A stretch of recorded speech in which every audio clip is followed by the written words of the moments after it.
तर मुख्यमंत्री एकनाथ शिंदे हे रत्नागिरी दौऱ्यावरती आहेत। 450 कोटींच्या विकास कामांचं भूमिपूजन मुख्यमंत्र्यांच्या हस्ते होणार आहे।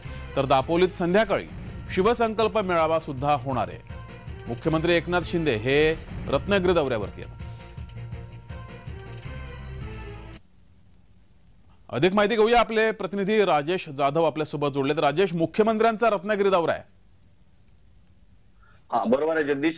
संध्याकाळी 4 वाजता मुख्यमंत्री संपूर्ण जो त्यांचा दौरा आहे तो आटपून जाणार आहेत। मात्र त्याआधी काही विकास कामांचे उद्घाटन करणार आहेत। विकास कामं दापोली मधले आहेत जास्तीत जास्त, कारण मागच्या वेळेला म्हणजे 2 दिवसापूर्वीच रामदासभाई कदम हे त्यांनी नाराजीचा सूर भाजपवर काढलेला होता। त्यामुळे कुठेतरी हा सूर त्यांचा किंवा ही जी तीव्रता आहे ती कुठेतरी कमी करण्यासाठी कदाचित हा उपाय असू शकतो।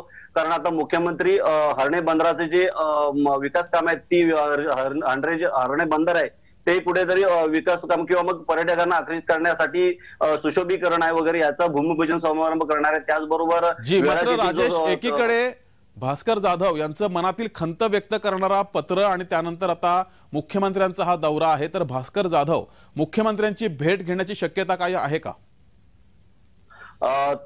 सध्या तरी तशी शक्यता आपल्याला वर्तवादी येत नाही किंवा मग कुठल्या अधिकृत आपल्याला सूत्राकडून तशी माहिती नाहीये। मात्र जो हा मुख्यमंत्र्यांचा जो दौरा आहे तो धावता दौरा आहे, मुळात शिवसंवाद यात्रा आहेत, पण काही 15 ते 20 मिनिटातच हा दौरा आटपून मुख्यमंत्री आपल्या पुढच्या प्रवासाला मार्गस्थ होणार आहेत। मात्र मुख्यमंत्री किंवा मग भास्कर जाधव यांची कुठेतरी बैठक होणार आहे किंवा गुप्त बैठक होणार असं कुठेही चर्चा नाहीये, तशी अधिकृत माहिती नाहीये। जगदीश, धन्यवाद राजेश दिलेल्या या माहितीबद्दल।